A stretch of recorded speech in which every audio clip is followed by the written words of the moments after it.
Saludos amigos de Buenas Nuevas y bienvenidos a otra entrevista. Hoy tenemos un testimonio que yo sé que va a impactar tu vida. Ya yo escuché parte, hice un poquito de trampa, miré otras entrevistas. Y con nosotros Ginette Santana, bienvenida. Gracias, Pastor Ricardo, por esta oportunidad. Qué bendición poder estar aquí con ustedes. Qué bueno, estuve viendo algunas entrevistas, estudiando un poquito de ti, de tu libro. De esto vamos a hablar hoy. Marcas que hablan. Este es el libro ¿Es tu primer libro? Mi primer libro. Primer libro que habla de tu testimonio, de dónde Dios te sacó, de los retos que te trajo la vida. ¿Cuán complicado ha sido tu vida? Cuán complicada ha sido mi vida. En ese libro hay muchos testimonios, hay muchos retos. Realmente mi vida comenzó de una forma bien difícil en la niñez. Desde la niñez nací enferma, comenzando por ahí. ¿Sabes que tu vida ha sido... Espérate, vamos a detenernos aquí. Hay gente que ha tenido problemas en la vida. Ajá. No, mi adolescencia, cuando me... Pero tú has tenido dificultades desde que naciste. Desde que nací. Ha sido complicado entonces. Sí. Cuéntame. Pues mira, al nacer, rapidito al nacer, adquirí una salmonela. Anda. Eso fue en Puerto Rico. Aquí en Puerto Rico, Okay. sí. Que pues eso es algo que no se va del cuerpo nunca. La salmonela, al instante que entra a tu cuerpo, nunca se va. Se activa por diferentes periodos de tiempo, ya vuelve y se activa. Y luego de ahí, entonces, no entendían el por qué yo siempre estaba con dolores. Aún, bueno, yo desde mis 4 años, yo tengo una memoria bastante fuerte. Cuando yo le digo a la gente las cosas que yo me recuerdo, me dicen, no, difícil. Yes. Siempre me dolía todo. Usaba ganchos desde chiquitita, pero era que yo nací con artritis. Nací con osteoporosis desde pequeña. Wow. Entonces, ya desde pequeña ya mis huesos dolían. Sí que empezaste una vida con retos. Con dolores. Con dolores. ¿Y tu familia, tus papás, cómo era en ese tiempo? ¿Tenías el apoyo? ¿Eran papás presentes? Háblame de ese aspecto. Mis padres excelentes. Mis padres, ¿qué te puedo contar? Recuerdo una de las anécdotas que más me encanta es que en la escuela siempre los niños hablaban de los padres que tenían sus problemas en la escuela. Papá discutió con mami y eso era como que bonito. Y yo decía, yo no tengo nada que contar. Ahí llegué un día y conté la pelea más grande que había. Mi mamá y papá pelearon. Wow. Ahí no. Fuimos a la escuela, los mandaron a buscar. Y no, eso no pasó. Y tuve que confesar, es que como ellos nunca habían peleado, yo me sentía que estaba fuera del grupo, tenía que inventar la pelea. Para estar en el grupo. Realmente mis papás, hasta el día de hoy, a Dios le doy gracias, me dicen, claro que tenemos diferencias, claro que hemos discutido, claro que hemos tenido situaciones, pero nunca ha sido delante de mí. Mi niñez fue una niñez sana con ellos, en mi casa. Siempre fui una niña amada. Ellos fueron presentes. Hay un detalle que me gusta siempre hablarlo. En una entrevista que tuve me hicieron la pregunta, porque parte de mi historia es que fui violada a temprana edad. Y me preguntaron, ¿tu papá estaba presente? Sí. No todo niño que es violado es porque papá no estaba presente. Mis papás fueron muy presentes. Siempre supe que era una niña amada. De hecho, si callé por amor a ellos. Wow. ¿A qué edad fue eso? A los 6 años. Yo recuerdo a los 6 pequeñas. años. Yo recuerdo todo. ¿Alguien cercano? Sí, familiar, muy cercano. Y callaste por amor a ellos. Sí. Sí, porque siempre que un violador se acerca, lo primero que trata es intimidar.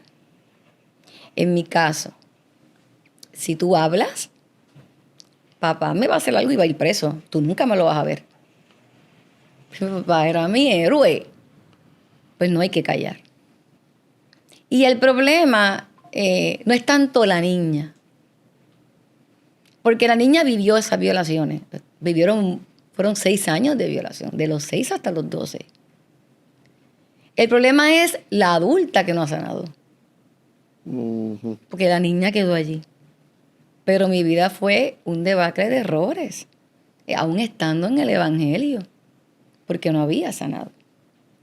Ok, para ir en orden. Naces enferma, luego tu crisis, luego de esa enfermedad, pues más grande es la violación hasta los 12 años. En los 12 años decides hablar. ¿Cómo fue ese proceso? Pues yo pensaba que la verdad me iba a traer quizás alivio, pero la verdad lo rompió todo. Fue un caos.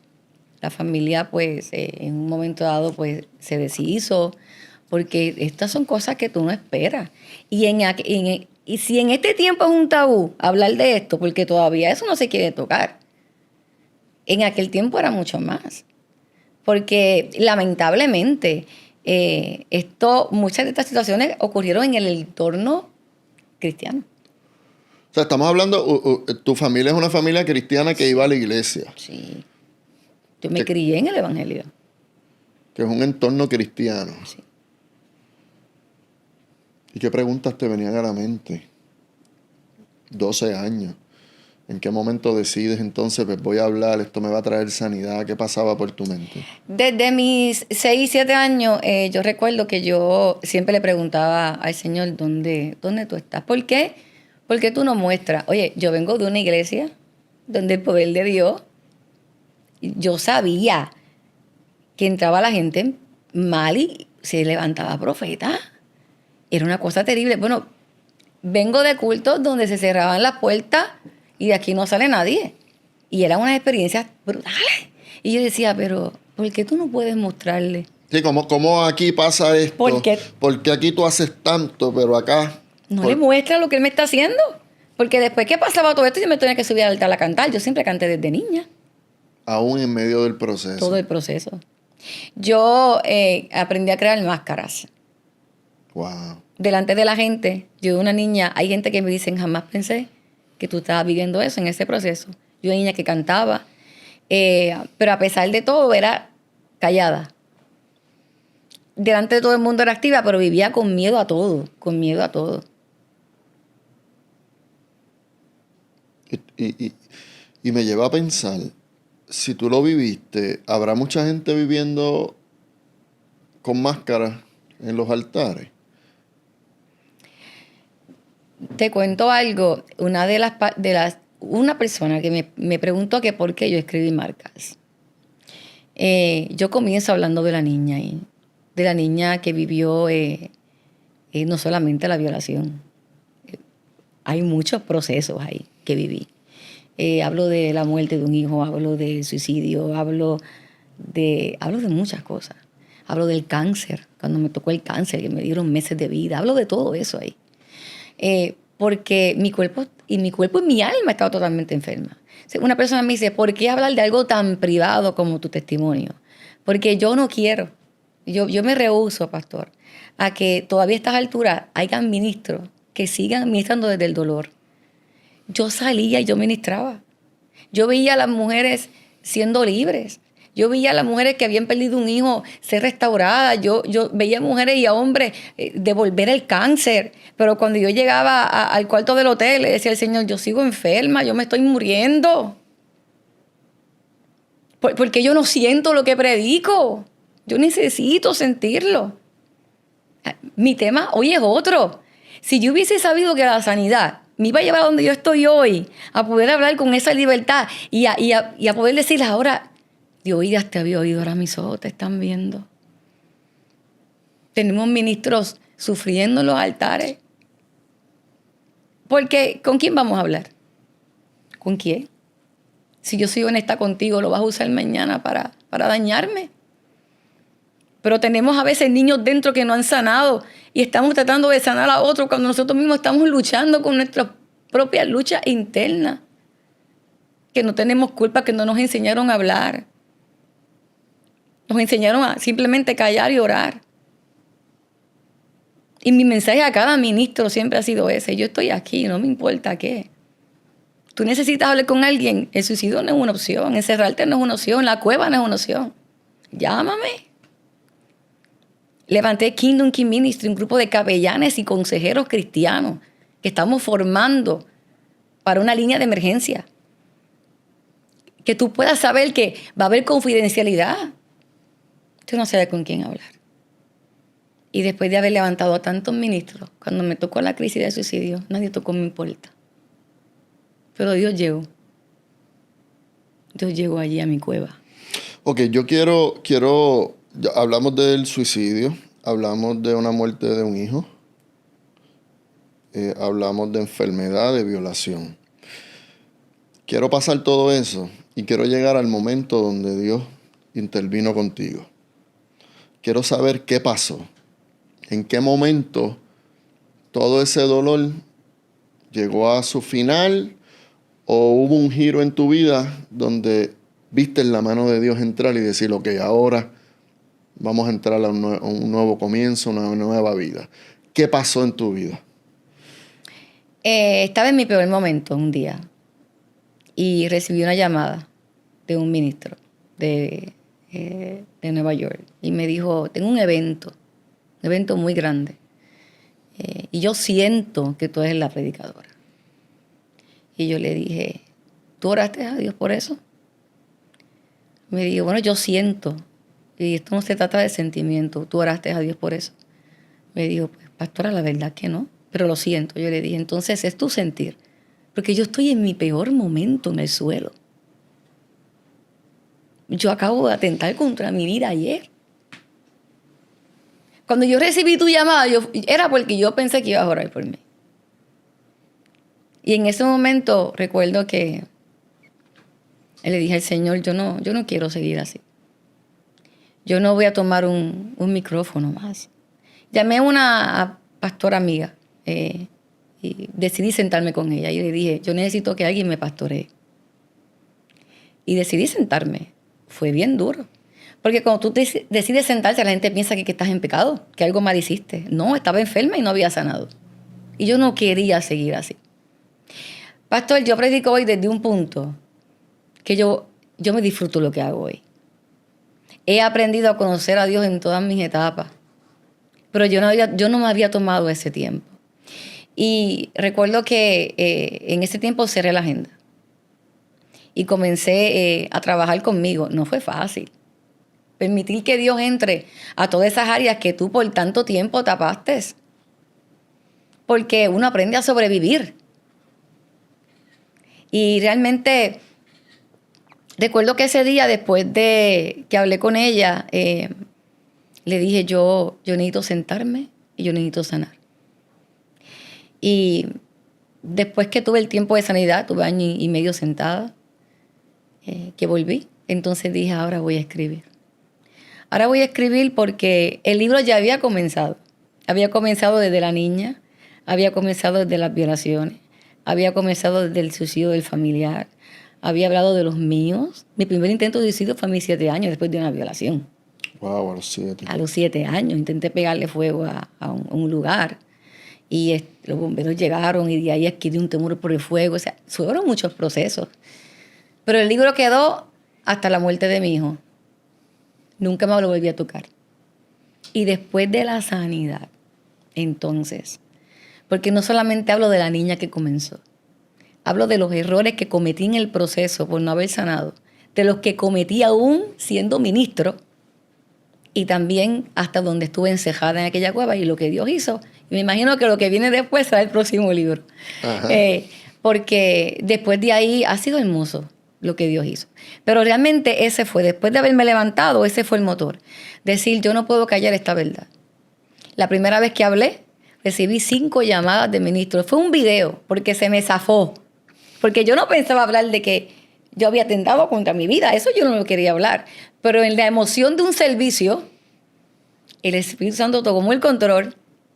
Y cuando yo comienzo a testificar, comienza a pasar la gente. Pero al final de ahí, ese corte lo subieron del testimonio, que yo testifiqué eso. Y pastores de todos lados. Yo necesito hablar. Y después de ahí yo dije, entonces, tiene que salir Marcas que Hablan. Marcas que Hablan sale para cuidar a un niño, para darle el valor a un niño y la confianza de que pueda hablar si está pasando algo. Para el que ya lo pasó, entender que tiene sanidad. Y para el adulto que todavía no ha sanado, entender que no importa cuántos años, todavía hay esperanza. A mí me llegó a los 43. A los 43 me llegó. Siempre acostumbraba, no porque era mágico, pero me gusta orar a las 3 de la mañana. Esa es mi hora como de encerrarme con papá a orar. Y ese día le dije al Señor, toda mi vida, desde que he estado en el Evangelio, oro a esa hora. Pero hoy yo quiero morir a esta hora. Porque yo no quiero seguir viviendo con este vacío que yo tengo. Y recuerdo, eran 2:58 de la madrugada. Y pisé mi guagua, pastor. Para llegar a una recta. Y la última vez que miré el reloj, recuerdo que marcó 2:58, pisé la gasolina y de momento aquella guagua se jamaqueó, se paró en seco. Yo pensé que yo había esbaratado mi guagua. Pero cuando abro mis ojos, al frente marcó la pantalla break. Como único, el carro moderno para, es cuando, y marca break, cuando o un carro, un objeto, se presenta delante de él y el carro frena automáticamente. No sé qué fue lo que se le presentó de frente. Yo creo que tú y yo podemos saber. Una idea. Lo que sí sé es que al momento que el carro se detuvo, escuché la voz de Dios que me dijo, hasta hoy te limpio. Y hasta hoy. Te pregunto, en ese momento de tu vida, ¿estabas pastoreando? ¿Qué estabas haciendo dentro del ministerio? Ya me había sentado. Ya te habías sentado. Sí, hace un año. Pero estabas pastoreando antes, cuando te sentaste, eras pastora. Era pastora. Ok. Me lleva a pensar en personas que están viviendo lo que tú viviste. ¿Cuál sería ese momento de quiebre que tú viviste? O que puedes identificar en tu vida que marcaron el final de ese tiempo. Estoy tratando de identificar qué pasó. Hablaste con alguien, te arrodillaste a orar. ¿Cuál fue ese momento que marcó el giro en tu vida? Como te contaba, al principio fue la llamada. La llamada. La llamada del ministro. De decirme, yo siento que eres tú quien va a predicar esta actividad. ¿Pero qué provocó en ti esa llamada? Y yo sabía que yo no estaba bien. Delante de Dios. O sea, esa confrontación de que me estás llamando a predicar, pero yo no estoy bien. Sí, yo recuerdo que yo le dije por varias ocasiones, Dios te habló que yo era el ministro. Yo lo siento. Sí, pero tú lo sientes de parte de Dios. Yo lo siento. Entonces, no podemos seguir invitando ministros por sentimientos. Tenemos una responsabilidad como pastores en nuestros altares. Yo pude haber ido, porque nosotros los ministros sabemos que tenemos la capacidad de fluir, porque conocemos la palabra base del efecto. Y lamentablemente tenemos ministros así, que saben que no están bien, que necesitan sanidad, pero que ya saben cómo fluir y siguen haciéndolo. Y hay que detenernos y sanar para que sea efectivo el mensaje. Porque ¿qué estamos proyectando? Esto es espiritual. ¿Qué estamos proyectando en estas congregaciones? ¿Qué responsabilidad tenemos como ministros cuando llevamos a alguien que necesita ser sano? No podemos seguir aplaudiendo eso. Y no es tirarle al ministro, jamás. Es decirle, yo estoy aquí. Mira, tómate un tiempo, sana. Y si no puedes tomarte el tiempo, no hay problema, entendemos. Pero acepta hablar. Acepta sanar. Hay que hablar. Yo callé por mucho tiempo, callé desde niña, callé desde joven, callé desde adulta, siempre callé. Y ya no me vuelvo a callar. Ok. Te confronta su llamada con la realidad de que no estás bien, pero te están invitando a predicar. Eso es lo que te despierta el hecho de que tienes que hacer algo. ¿De qué me voy a sentar? Yo no quiero estar así. De que me voy a sentar. ¿Qué fue lo que hiciste luego de tomar la decisión de me voy a sentar? Ahí es que hablas con la pastora. Hablo con la pastora y empiezo a buscar terapia de ministros. Obviamente no solamente eso, el Espíritu Santo. En el secreto, intimar con Dios, tomarme el tiempo. Mi agenda estaba llena antes de ahí. Yo me pregunté una vez, le dije al Señor, mi agenda está llena, pero tú estás en mi agenda. Sí, porque uno aprendes a cómo se hace. Claro. Entonces ya llega el punto que Pues ya sé cómo funciona. Ya sé cómo es, ya sé cómo es que hay que hablar, ya sé lo que funciona, ya sé lo que no funciona. Y perdona que insista en esa parte del testimonio, porque me lleva a pensar en personas que están viendo la entrevista y que están ahí, que están heridos, necesitan sanar, necesitan sentarse, pero no saben cómo hacerlo. Por eso estoy tratando de identificar cómo lo hiciste para que sirva de ejemplo. Uh-huh. Creo que la clave fue que decidiste hablar. Decidí hablar. Pero tenías a alguien con quien hablar. Sí, esa es la clave, porque aparte del Espíritu Santo, tú tienes que entender que tenemos que tener personas en nuestra vida, en nuestro camino, con quien poder hablar. Hay que identificar correctamente con quién poder hablar. Tenías a dónde llamar. Pero ¿qué pasa con una persona que está sintiendo y que está viviendo lo que usted vivió, pero que mira a su alrededor y dice, yo no tengo en quién confiar, yo no tengo con quién hablar? Por ahí nació Kingdom Key Ministry. Y déjame decirte que si tú estás pasando por ahí, aquí estamos para darte la mano. Y sin ningún interés. Porque para eso estamos, para trabajar para el reino. Tengo la pasión por los ministros, me duele, porque yo estuve ahí. Y a veces damos tanto y cuando necesitamos, no tenemos quien esté por nosotros. ¿Qué peligros puedes resaltar de una persona que continúe haciendo ministerio con las heridas, con los vacíos que han estado enfrentando por años? ¿Qué cosas puedes resaltar que puedes hacer una alerta hoy aquí en esta entrevista para quienes nos están viendo y no han decidido hacer la llamada que tienen que hacer, no han tomado la decisión de sentarse? Llega un momento donde eres confrontado. Llega un momento donde ya el conocimiento no funciona. Llega un momento donde ya el vacío toma el control. Y cuando no buscamos ayuda a tiempo, entonces caes en lo que yo caí, que fue el suicidio. Quizás yo no tuve que haber llegado ahí, pero por no querer hablar con nadie, por no tener en quién confiar, o por no mostrarme vulnerable, porque a veces el orgullo es que si yo muestro cómo soy, no me van a ver igual, no van a recibir mi mensaje igual.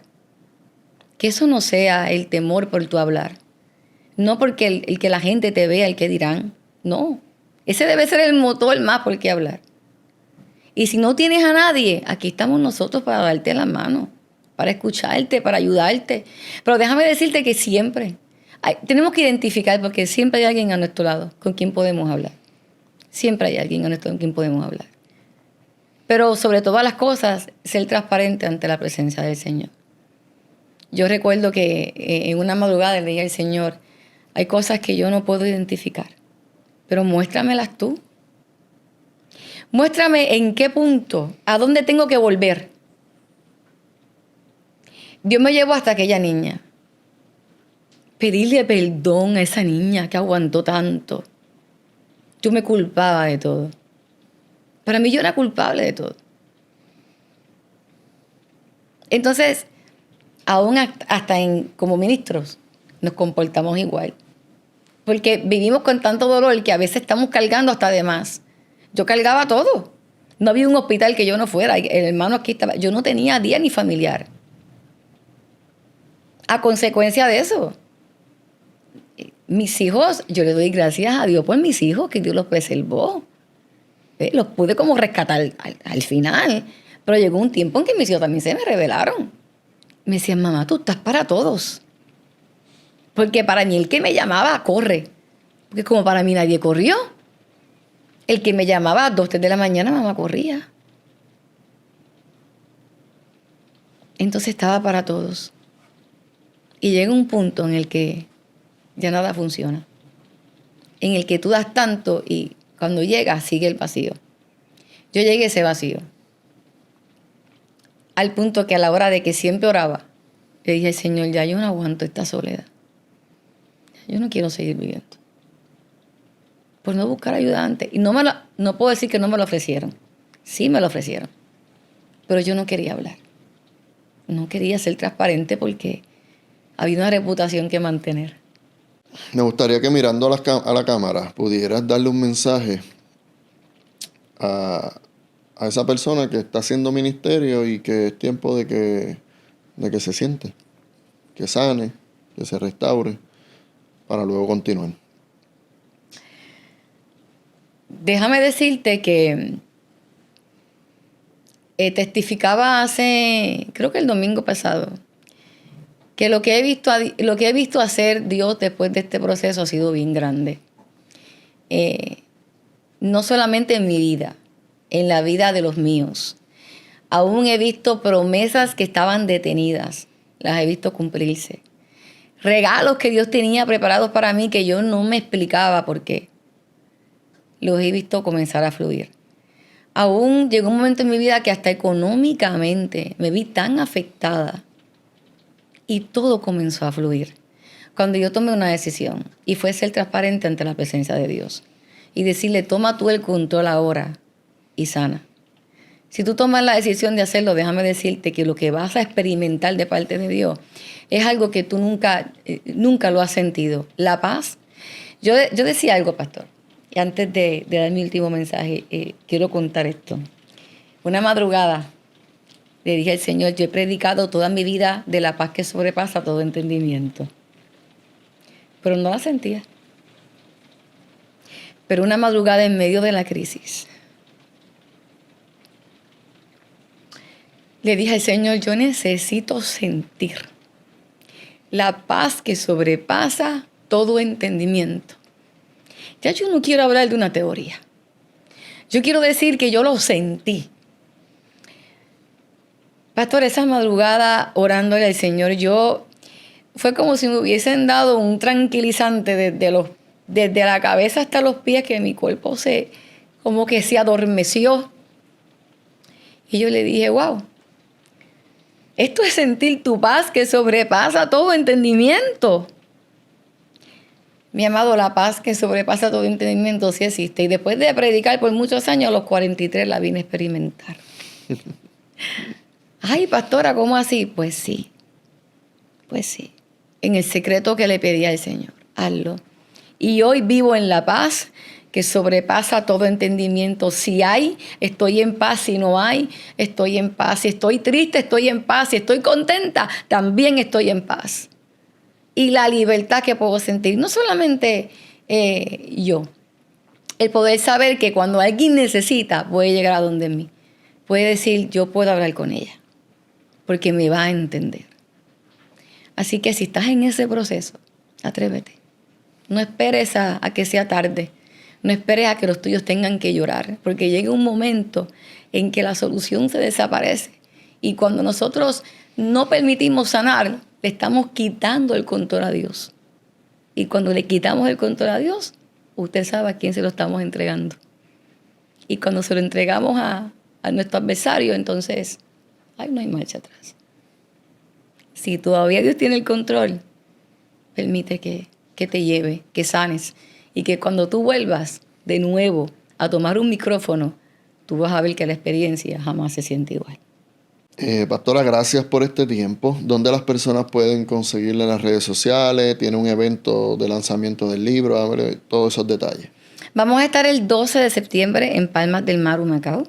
Allí vamos a estar haciendo la segunda presentación oficial del libro. La primera fue en Florida y aquí, en la tierra que me vio nacer. Ahí vamos a estar de 4 a 8. Hay un link de registración, es totalmente gratis el evento, pero queremos tener control de las personas que vayan y poder atenderles bien y tener un tiempo bien con ellos. Entonces, en mis redes sociales me pueden buscar por Apóstol Ginés Santana, tanto en Facebook, Instagram, TikTok, por ahí nos pueden buscar y ahí está el link registrado. Usted se registra y ahí vamos a estar. Toda esta semana estamos en presentación, hablando de lo que será el evento. Estaremos ministrando un evento el viernes en una vigilia, el viernes 21. Estamos en el área. Pueden contactarnos. Gracias. Gracias, pastor. Gracias por esta oportunidad. Gracias por la plataforma y gracias por escucharme. Amén.